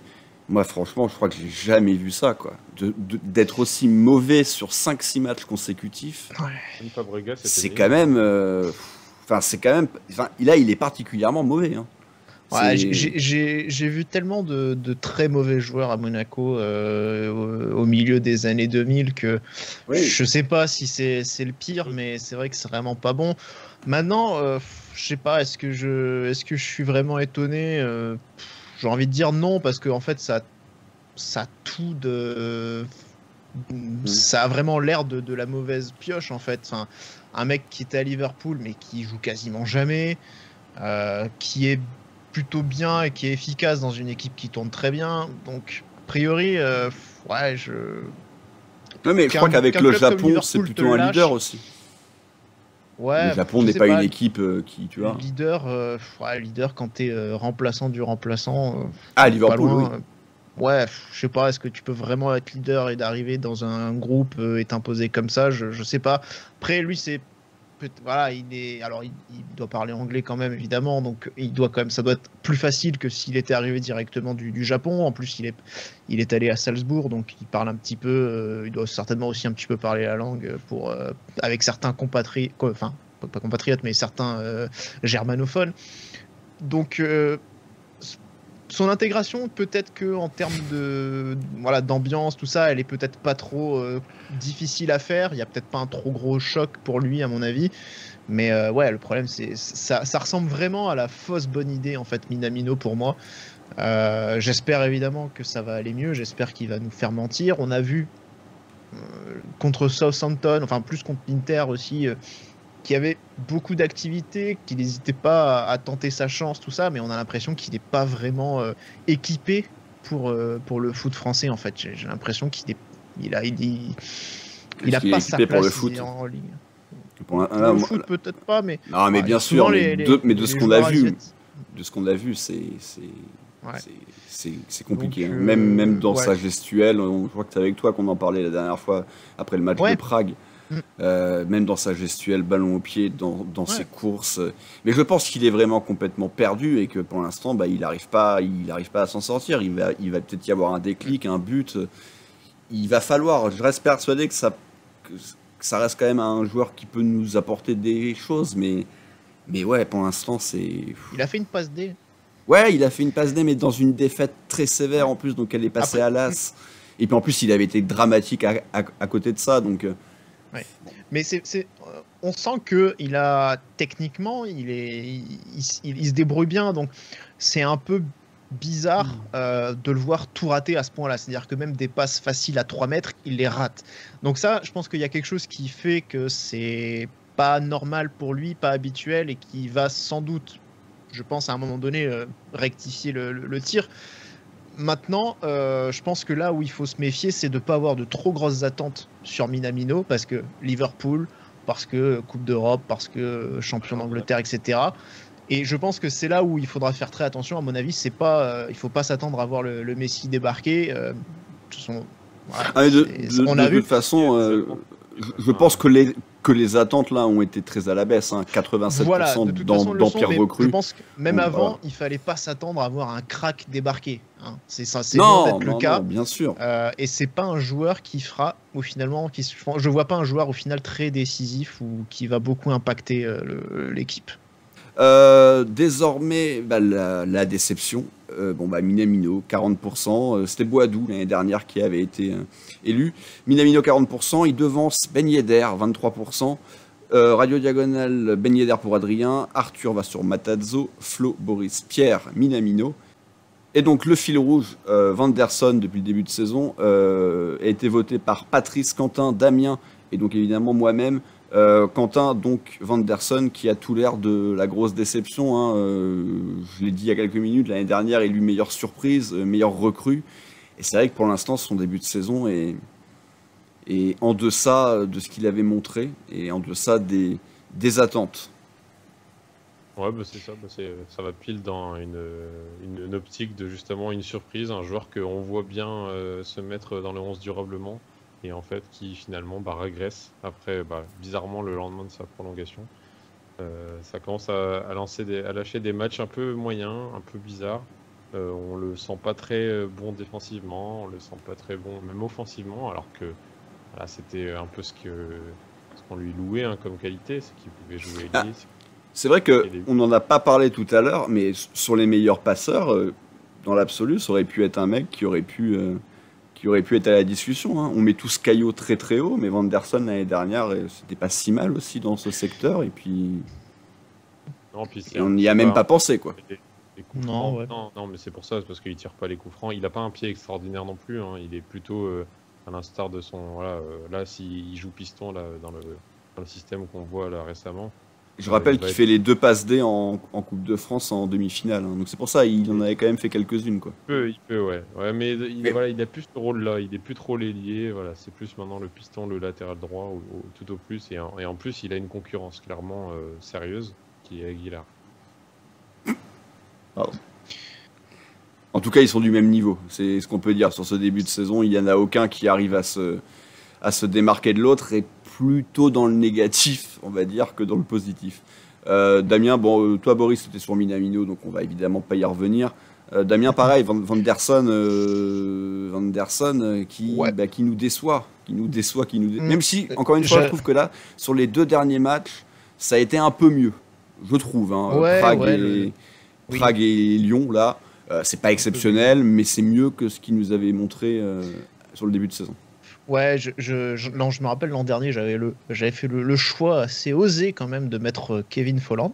J'avais osé. C'est vrai. Et c'est toujours pareil, là, pour moi, cette catégorie, c'est simple. De qui on a, par rapport à qui on a des attentes. Très clairement, on en a par rapport à Vanderson.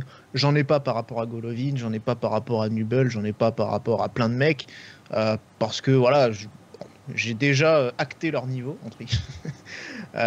mais par rapport à Vanderson, c'est clair que vu son parcours, c'est clairement un mec dont j'attends énormément.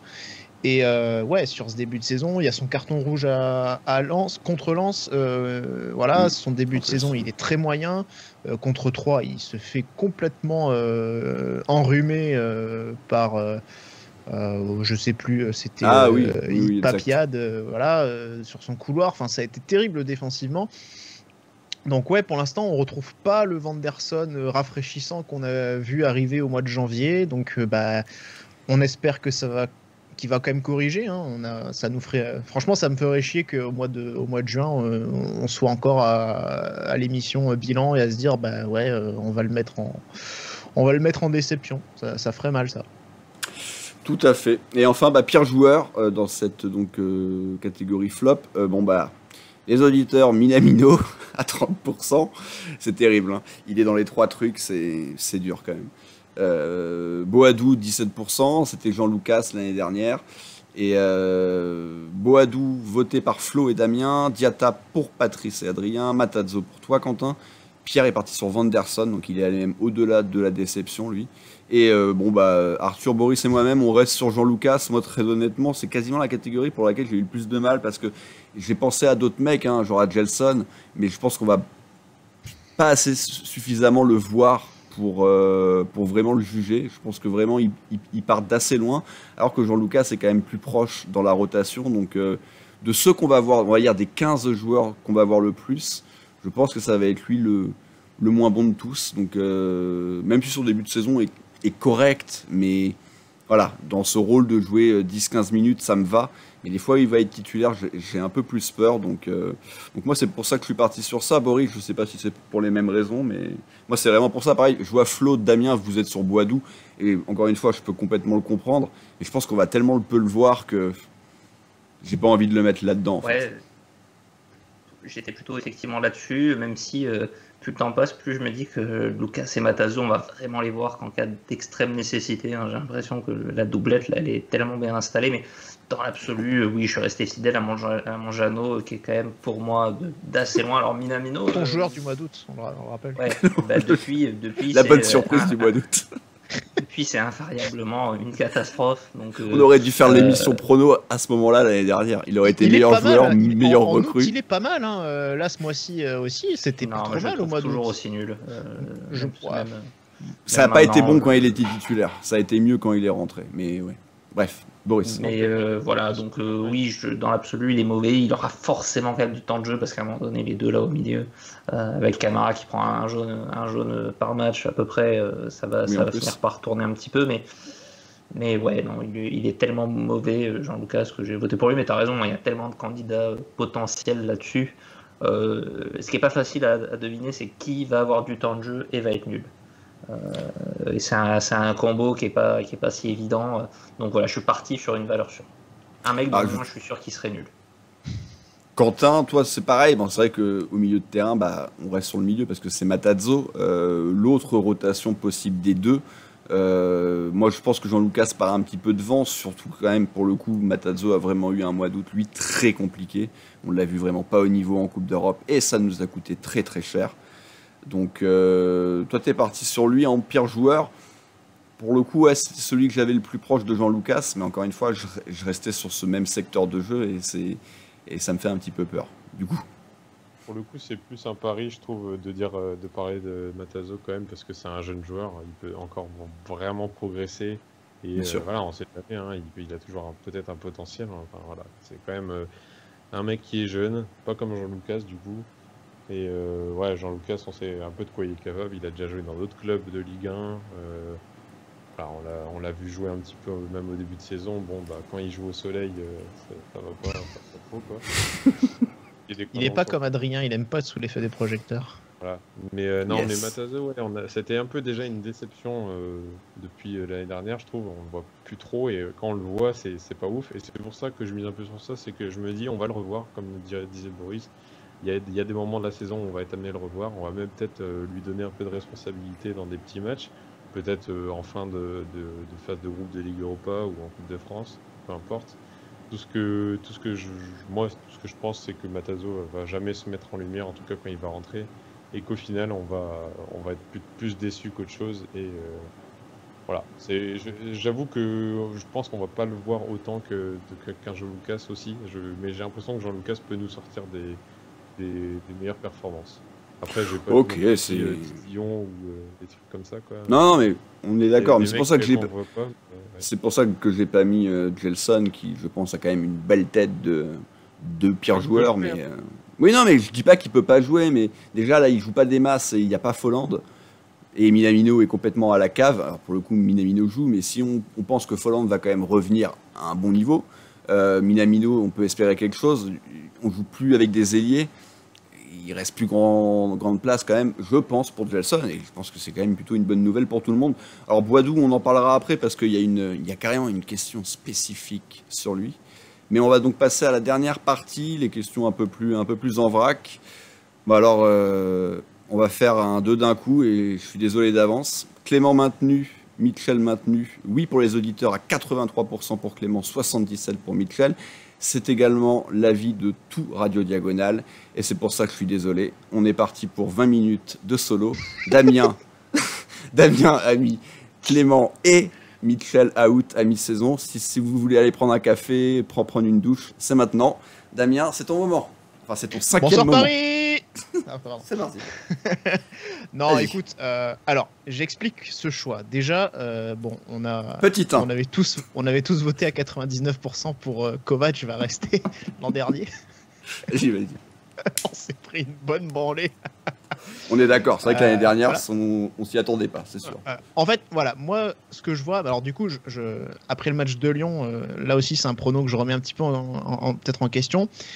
Mon avis, c'est que si, après Marseille, donc on sera mi-novembre, 15e, 16e journée, si on perd contre Marseille et qu'on n'est pas dans le top 5 et qu'on est toujours à une distance de 8-9 points, avant la Coupe du Monde, il saute.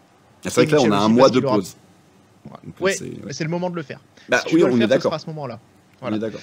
Parce qu'après, il n'y aura pas de trêve, il y aura 1 ou 2 semaines en janvier de repos, un truc comme ça, je crois. Mais bon, et encore, je suis pas sûr, peut-être qu'il y a la coupe au milieu. Donc, je pense que s'il y a un changement à faire, il faudra le faire à ce moment-là.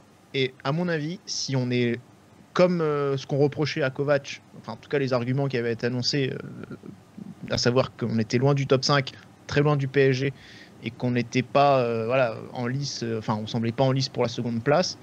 On connaît les dirigeants, ils sont pas très patients. Donc ils peuvent tout à fait changer à ce moment-là. Et voilà. Pour moi, c'est les conditions. Si on est loin de Marseille, et si en plus on perd contre Marseille juste avant la Coupe du Monde, pour moi, il saute. Mitchell saute aussi parce que à un moment donné, il a déjà sauvé sa tête, mais à un moment donné, ça risque de plus suffire. Il a quand même encore un échec pour lui, pas que pour lui, mais la Ligue des Champions, on n'y arrive toujours pas.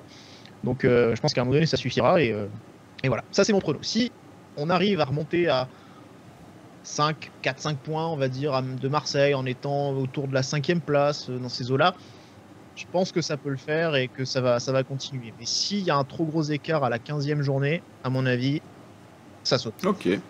Ouais, mais ça peut s'entendre. Surtout avec le jeu, parce que ce qu'on a vu contre Belgrade, ce qu'on a vu contre Nice, franchement, pas toute la saison. Alors contre Lyon, c'était un peu mieux. Donc c'est peut-être pour ça que je vais un peu nuancer le prono que j'avais fait. C'était un peu mieux, mais on va voir aussi ce qu'on est capable de faire contre des équipes qui n'ont pas la même qualité de jeu que Lyon, la même capacité à prendre le jeu à son compte. On va voir si on est capable de proposer aussi quelque chose sur le terrain ou pas. Si on n'est pas capable de ça, enfin, je veux dire, je vois mal Clément continuer comme ça avec une absence de fond de jeu quasi totale, quoi. Donc voilà, c'est le prono. Ouais. Ok, je sais pas si quelqu'un veut rajouter quelque chose. Boris, tu les sens faire un peu comme l'an dernier.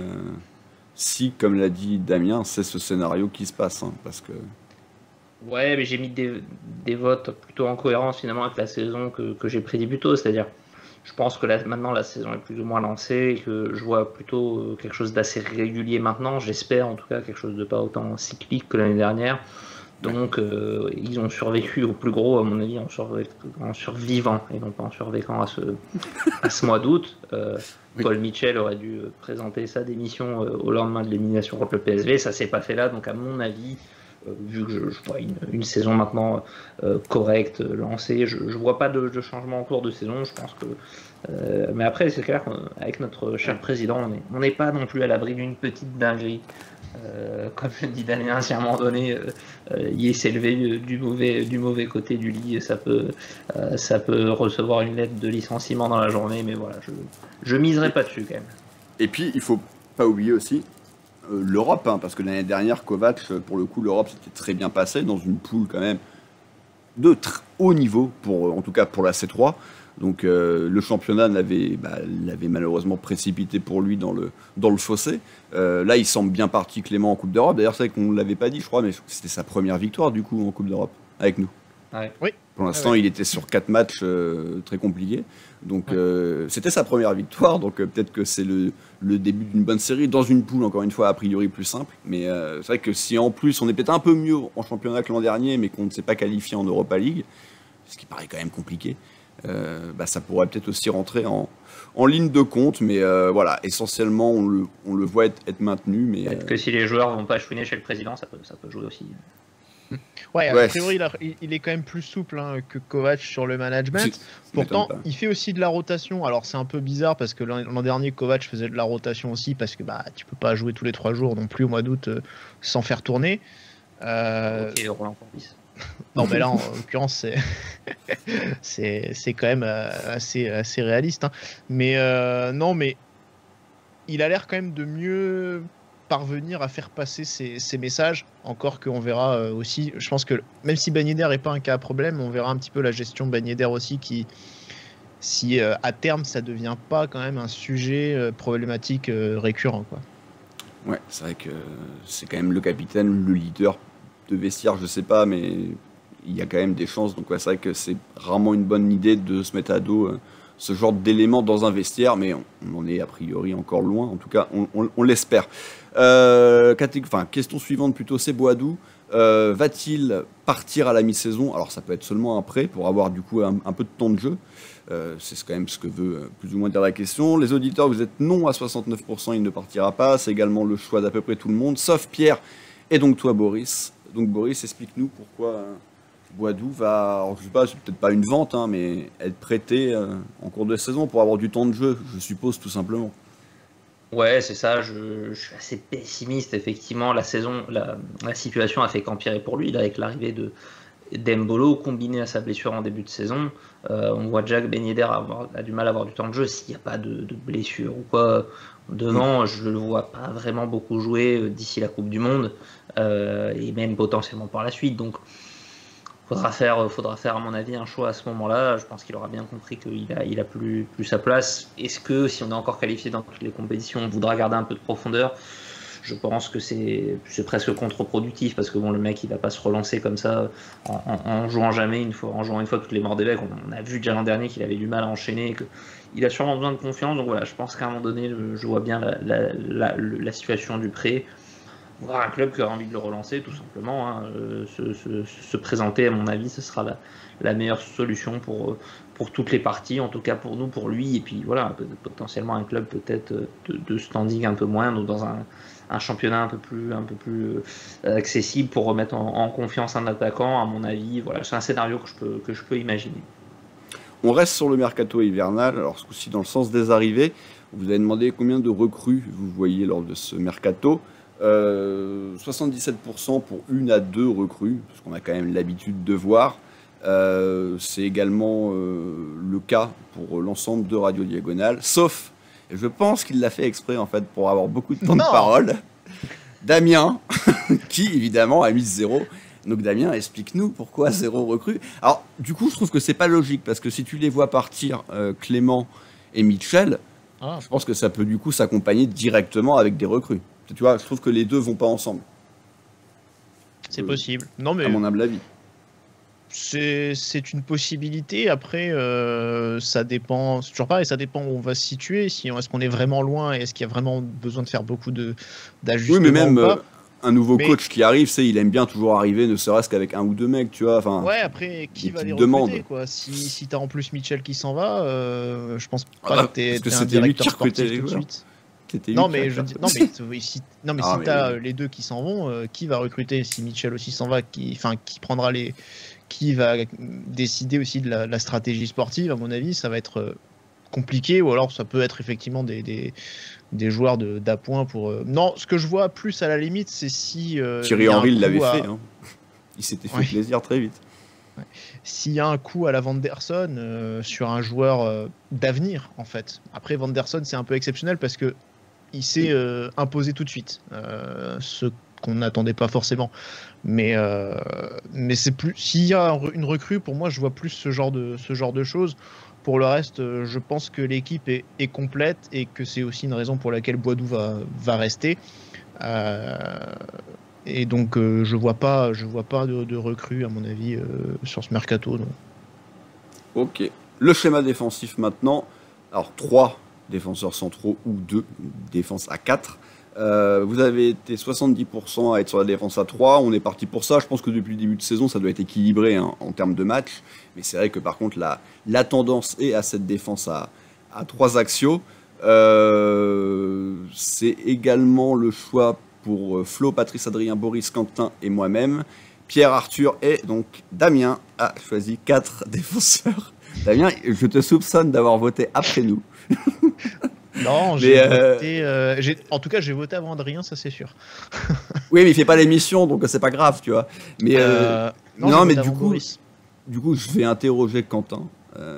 Quentin, donc toi, tu nous vois rester sur cette défense à A3 qui fait un peu débat parce que même si dernièrement ça se passe mieux, on a pris des buts au tout début quand même avec cette défense à 3, on se rappelle de 3, même si encore une fois Maripane se fait exclure, donc on passe à 4, donc c'est un peu particulier. Mais ça semble être une bonne solution. 4. Ouais, c'est pas faux, ouais, putain. Mais par contre, ça séduit pas grand monde dans l'animation, quoi. Pour l'instant, de ce qu'on voit, on gagne des matchs et ça reste quand même le plus important. Mais c'est vrai que le rendu est pas fou, donc tu as envie de croire que ça va devenir quelque chose d'intéressant. En tout cas, c'est ce qu'il essaie de faire. Il va pousser, il va pas rester sur une défaite, je pense, sur un échec. Il va continuer à pousser avec sa défense à 3. S'il pense que c'est la meilleure solution, la meilleure façon de faire. Je sais pas si à 4 on serait plus remuant ou on aurait une meilleure animation. Animation, voilà, offensive, etc. Donc ouais, c'est vrai on peut même se dire que on va être plus sécurisé en défense. Voilà, c'est un peu l'idée reçue aussi sur ça. Là, je pense qu'aujourd'hui, ça permet aussi, en fonction des joueurs qu'on a, de se mettre dans les meilleures positions. On a un Disasi qui peut très bien évoluer dans les deux schémas.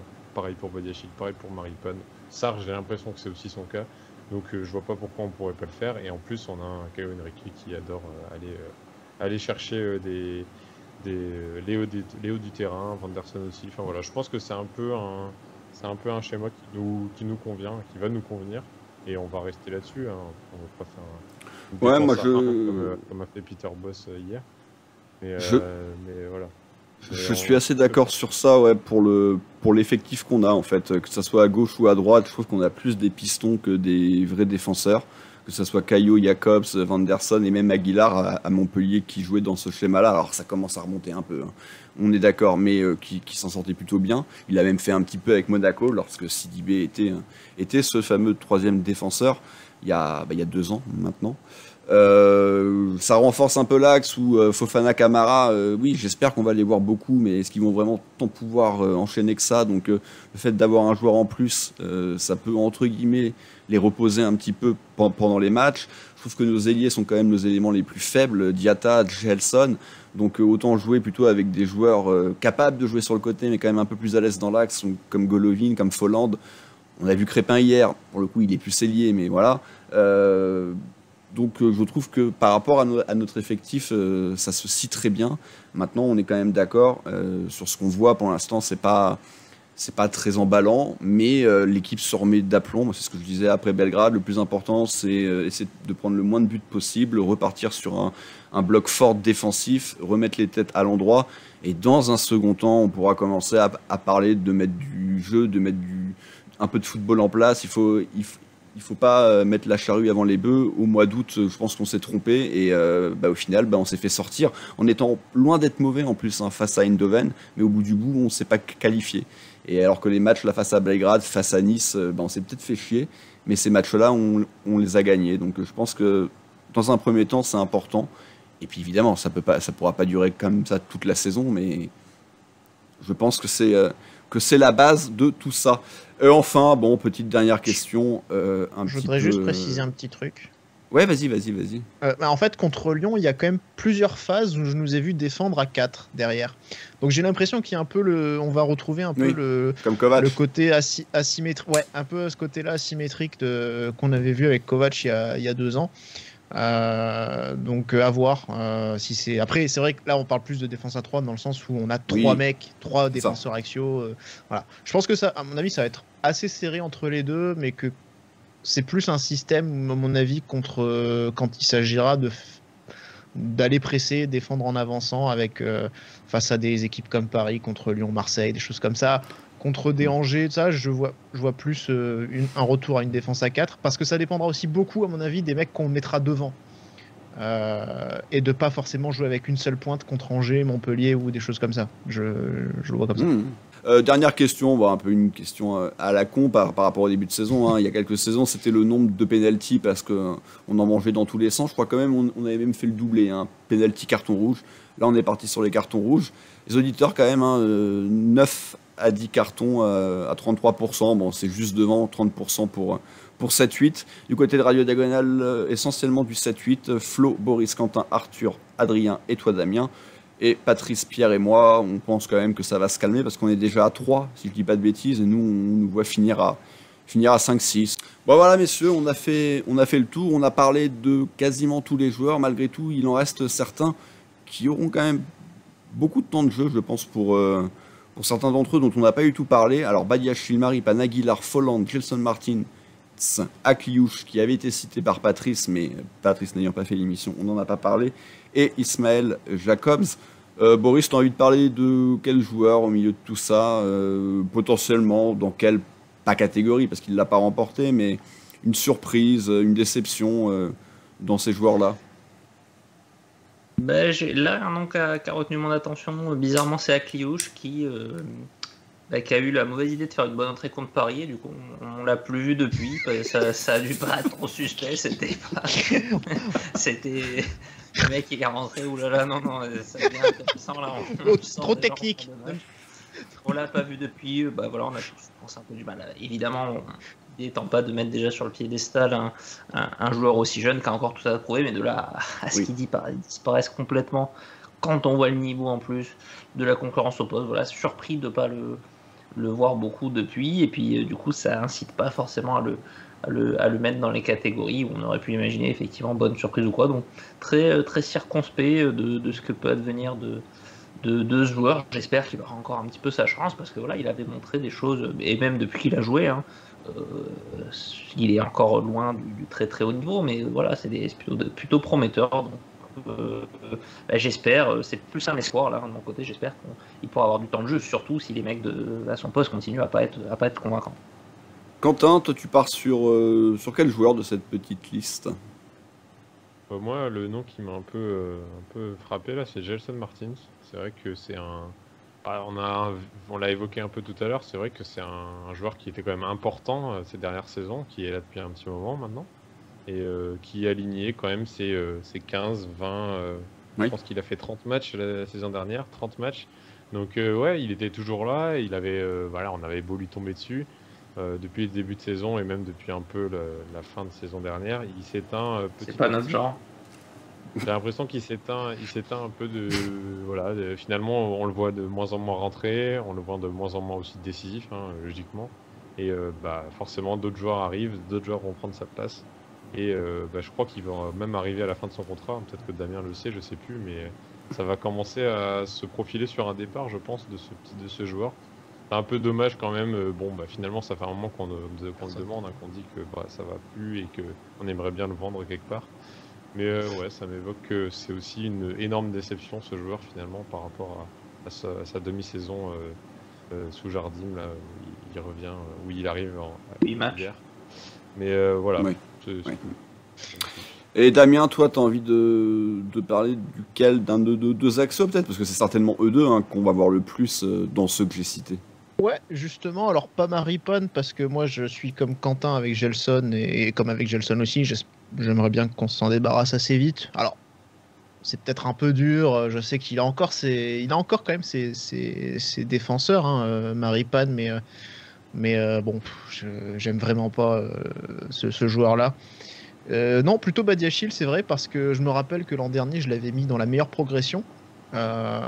J'espérais le voir justement capitaliser sur sa saison, sa fin de saison précédente où il avait été très bon, et je trouvais qu'à ce moment-là, il avait été notre meilleur défenseur. Donc j'espérais que la saison dernière soit la saison de sa confirmation. Beaucoup de blessures, prestations parfois un peu moyennes, un peu en demi-teinte à l'image de l'équipe. Et là récemment, enfin du coup lors de la série, il s'est aussi un petit peu fait voler entre guillemets la vedette par Disasi, qui fait que là on l'avait mis en bonne surprise tous les deux, enfin meilleure progression. Donc voilà, j'avais des espoirs pour lui. Je le vois moins flamboyant aujourd'hui, très clairement. Il est un peu un cran en dessous d'un Disasi aujourd'hui, mais voilà, j'ai bon espoir que cette année il est depuis l'année dernière et depuis que ça marche mieux, que ça s'est un peu stabilisé sur le plan défensif au niveau de la ligne, qu'il ait acquis aussi un peu plus de maturité, et que cette saison-là soit enfin une saison pleine pour lui, pas parmi les meilleurs, mais en tout cas une saison où il puisse vraiment s'imposer et tout simplement confirmer un peu les attentes qu'on avait en lui. Alors, je sais pas si nous on avait des attentes particulières, mais en tout cas, il a toujours été présenté comme un joueur à fort potentiel. On l'a souvent raillé parce que il faisait pas mal de boulettes. On a été peut-être des fois un peu dur aussi avec lui, mais voilà, je pense que il a pas mal gommé ces choses-là de son côté. On a vu une belle progression quand même. Donc j'espère que pour lui ce sera une saison pleine. Clément a dit qu'avant de partir, et s'il voulait partir comme Tchouaméni en étant capable de s'imposer dans un plus grand club, il fallait rester un an de plus. Il est finalement resté, donc espérons pour lui que cette saison soit vraiment celle de la confirmation, et que derrière une belle carrière s'ouvre à lui. Et enfin, je vais conclure avec Folland. Folland qui l'année dernière avait mis quand même beaucoup de temps à se mettre en route. Il était même en course pendant un long moment pour être potentiellement une déception, une régression même par rapport à la saison précédente. Sa fin de saison l'avait quand même bien sauvé, mais là j'en attends plus plutôt. Alors malheureusement il avait fait 20 très bonnes premières minutes face à Paris, buteur, et puis il se pète sur ça et on l'a pas revu depuis. Mais donc j'en attends beaucoup. En plus dans ce schéma de jeu, j'ai bien envie de le voir avec Golovin derrière Ben Yedder ou Mbolo, ou devant avec Ben Yedder ou Mbolo avec Golovin derrière. Mais voilà, pour moi c'est vraiment entre ces quatre joueurs là que ça doit essentiellement tourner. Donc voilà, j'ai envie de le revoir refaire une saison en double-double. Il en est plus que capable. Donc voilà, c'est vraiment moi un joueur que j'attends et qui sera de toute façon très important pour l'équipe s'il réalise une saison complète. Voilà, messieurs, qui termine ce Club Mounégou pronostic qui aurait été un peu buggé, on va pas se mentir. Normalement, vous vous en rendez moins compte au visionnage, mais on va dire que il y a plusieurs parties à cette émission et que je vais donc devoir faire un petit peu de montage. Il y a eu également quelques petits bugs son, mais bon, les connexions ce soir sont pas très bonnes visiblement. Et on attend quand même le vidéo bêtisier en plus. Et de mes énervements tout seul parce que personne ne me répond, et tout simplement parce qu'ils ne sont plus là. Donc voilà. Alors, j'avais fini par comprendre quand même à la deuxième, mais bon, ça a bien cuté quand même 4-5 fois ce soir. Donc voilà, merci Damien, merci Quentin, merci Boris de m'avoir accompagné. Prochain rendez-vous, c'est donc ce jeudi. D'ici là, portez-vous bien et Dage Mounégou. Et bisous.